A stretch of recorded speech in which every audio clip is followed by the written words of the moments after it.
Alright guys, welcome back. Over the weekend, Gachagua together with alternative government troop was in Kisii County and Nyamira respectively.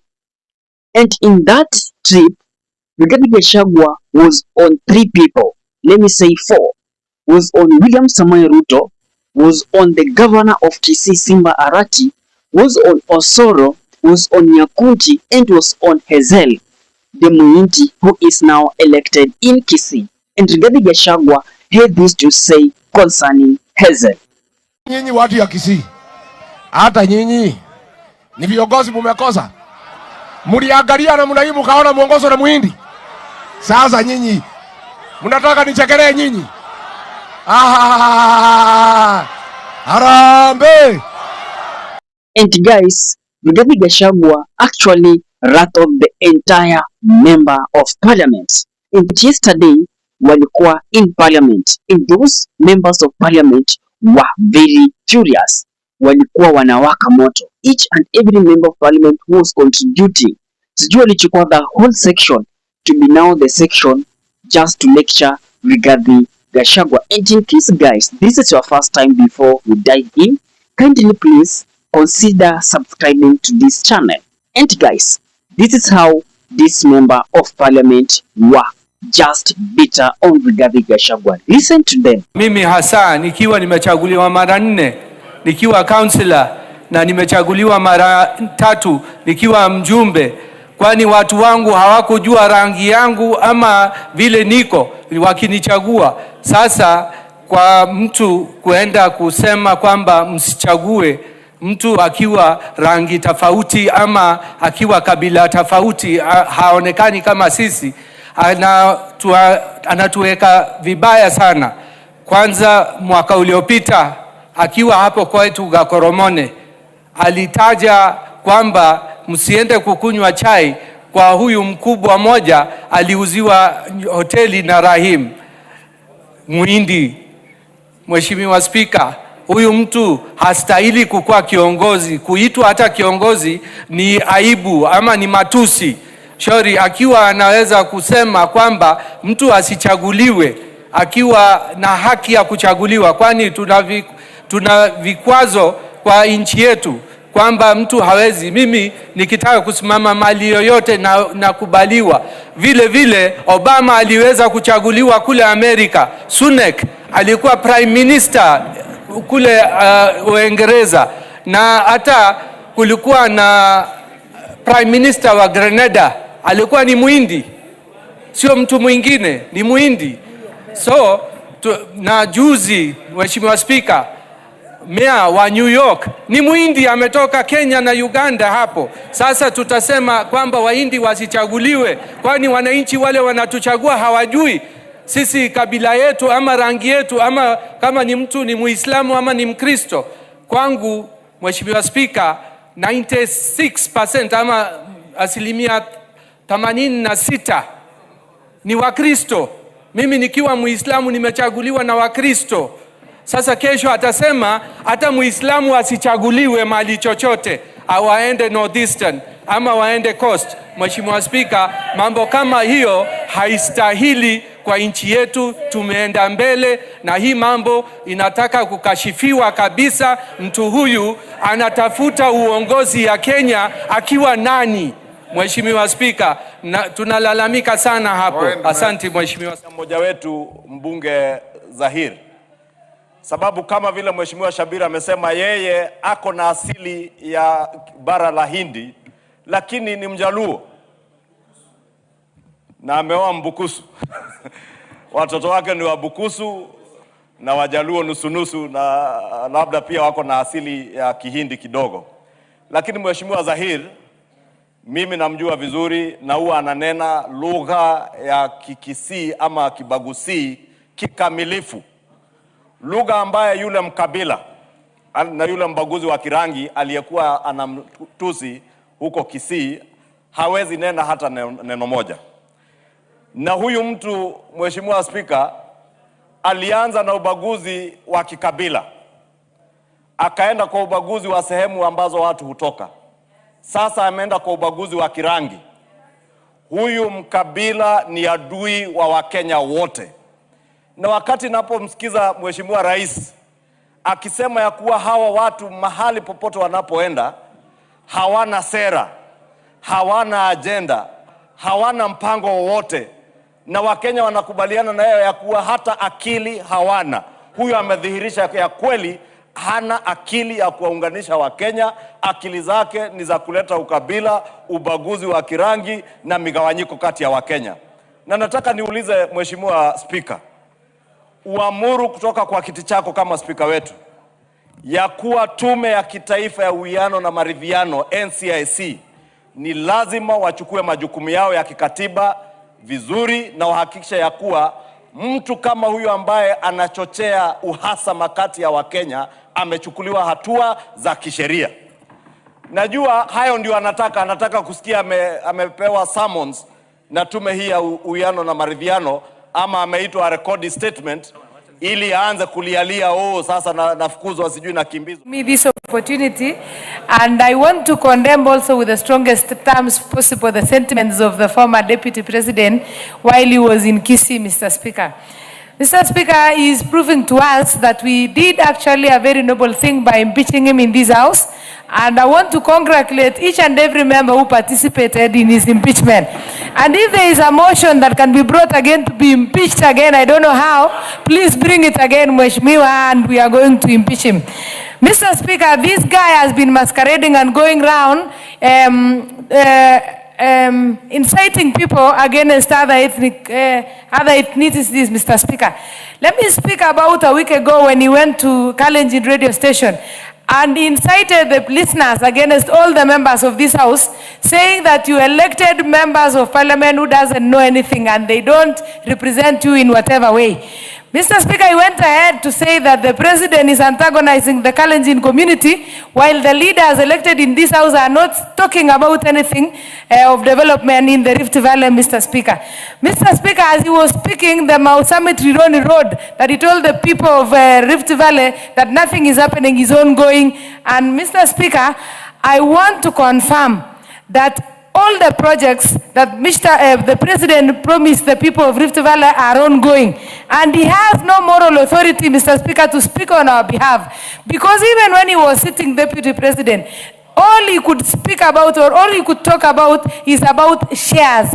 And he used to antagonize so many people about their shares. I remember the member for Mavoko one day, he went to see him over the squatters in Mavoko, and he told him, please give me some piece of land so that these people can be resettled. He told him, you never voted for the president, so go and look for Kalonzo Musyoka to allocate land to the squatters. And the member of parliament was wondering, because Kalonzo Musyoka is not elected member in this parliament. And at times also look at Kalonzo Musyoka walking around with him, and I pity my brother Kalonzo Musyoka, because the other day he was telling the canvas that they don't have share in this government, and this other time they are working together.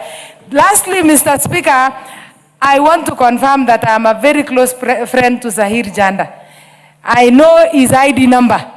He is a Kenyan. Zahir Janda is a Kenyan. I can confirm, and Mr. Speaker knows because he is our friend too.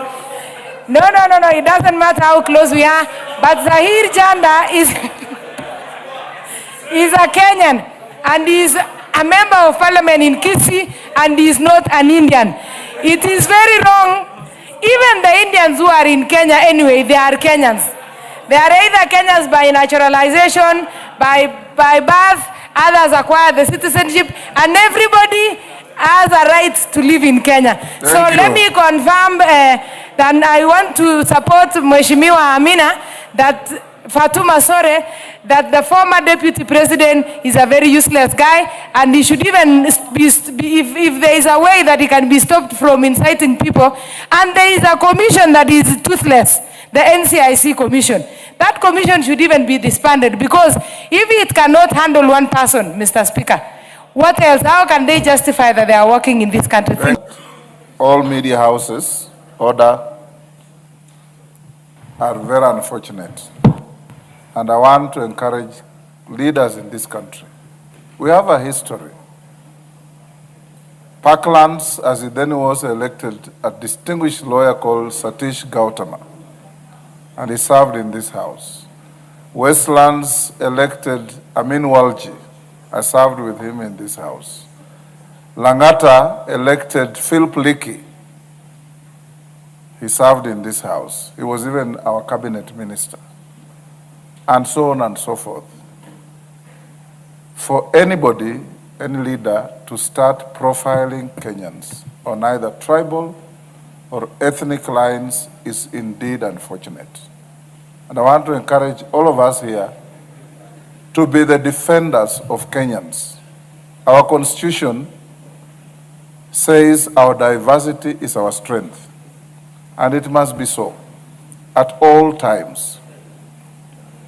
Whoever is looking for leadership, look for leadership in a distinguished manner, in a respectful manner, and this is the country we must have. I also listened to those outbursts, and what even annoyed Kenyans more is the cynical laughter that accompanied the profiling of Honorable Zahiri Janda. And to quote the former Deputy President said, nyinyi wa Kisii nitawacheka kwa kuchagua Muhindi, and proceeded to laugh in a very disgusting manner. Let's not go that route. The Committee on National Cohesion, NCIC, Honorable Ichungwa, you are the leader of government business in this house. Mudhama, senator as he then was, and a few other members, for just saying something against former President Uhuru, were locked up in Pangani for a full week. 6 of them. We used to visit them every day with the late Prime Minister. If NCIC is not working, disband it and have a new commission. And sometimes I listen to this member of parliament and I was like, these people ni kitu gani wanasema? So almost each and every member who spoke, including the Papa wa Roma, was like, Rigathi Gachagua now should be arrested with the ICC, let me say the Cohesion and Integrity Board of this Kenya. But when you look at it critically, Rigathi Gachagua has been abused. This audio clip that was with the chariot, who is now the Senator Aaron, but he was commenting to the people of Nanti that wakiona Rigathi Gachagua, let them attack him. That is things that hawataki kusema ati that person must be arrested because of cohesion, sijui integrity of this nation. Oscar Sudi has been anasema maneno zingine hata zenye hata uwezi sema mbele ya watu. Anatusi Rigathi Gachagua mbaya sana. For that, hiyo nayo haifai kuwa arrested na member of integrity and cohesion. Sasa watu Rigathi Gachagua kumulika hawa jamaa wanaanza kusema sijui mbona anasema huyu jamaa ni Muhindi, mbona anasema. Rigathi Gachagua was clear that the people that I have just mentioned was given some of the handout with president to ensure that Rigathi Gachagua haingii Kisii kabisa. And we all understand we all have seen that the one when Rigathi Gachagua entered in Kisii, it was so chaotic. It forced the people of Kisii to protect that rally that goons was almost to invent it. And some of the vehicles of the goons were burnt. Sasa nyinyi, alafu sasa mnataka kusema that Rigathi Gachagua kushambulia watu amekosa kabisa. Mimi naona Rigathi hajakosa kwa sababu this is politics. Ni njia gani am I going to deal with my opponent if these people were determined that I'm not going to this region? And guys, I have decided using all my means and nimefika in that region. Do you think that when I'm in that region, I'll be clapping to them? I won't. Sitawachekea kabisa. I will also destroy them completely. I will ensure that when I left that place, hakuna kitu kingine nimewachia. I ensure that completely have destroyed them. So these things started to cry There is some lady I was listening in parliament yesterday. Then the lady suggesting that Gabi Gachagua should be impeached. So Kenyans bana, let's be very, wacha tukuweko serious kidogo. So if Rigathi Gachagua can be impeached again, so what essence for? Mumesema this person is impeached. You, the house, the parliament, you are the people who occasion that impeachment, mkamtoa. The matter likaenda kwa Senate. Again the Senate wakaconfirm Rigathi Gachagua akatolewa. How comes that the person who impeached, you are now demanding to re-impeach him? Actually Kenya ni ngumu by the way. Hakuna country nyingine unaweza enda. Ati utoke Kenya uende wapi? Hata kama hatuna kazi tunasema tutabaki tu Kenya. Tutabaki tu Kenya. Kwetu ni kwetu. Kenya is a very interesting country by the way. It's a very interesting. Even some of us we don't have work but tunasema when we just in Kenya huwezi kuwa na stress. That is just a therapy by its own. Jamaa ameimbichiwa, then kuna mama mwingine mali anasema we need to impeach him surely. Okay guys, that's aside. What is your thoughts on that? Should Rigathi Gachagua be now arrested with now the integrity and cohesion, this board that deals with some of the utterance in Kenya? Kwa sababu where I see Rigathi Gachagua was just doing his own thing. It is a politics. Ruto akishika microphone huwa anasamia Rigathi? No. He used to dismantle him completely. So it was time to Rigathi Gachagua. Rigathi Gachagua could have not go there, ainame sasa aseme nimekuja Kisii, asanteni watu wangu, narudi mlima. Lazima ensure that akitoka Kisii kwa imelainika. And the only way kulainika is to deal with those people wenye wanakuletea shida huko. And Rigathi Gachagua did it well.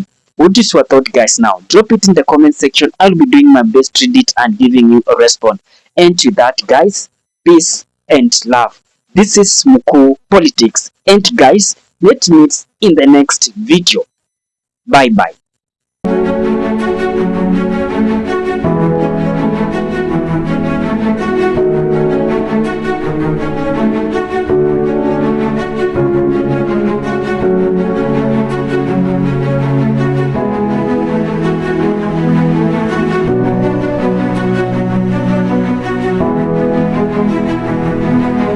And with that guys, thank you for choosing Kenya Political Brief as your primary news platform more so on politics.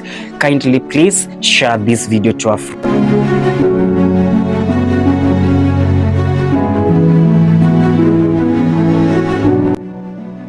If politics is your passion, this is the place you really wish to be. Kindly subscribe. Bye bye.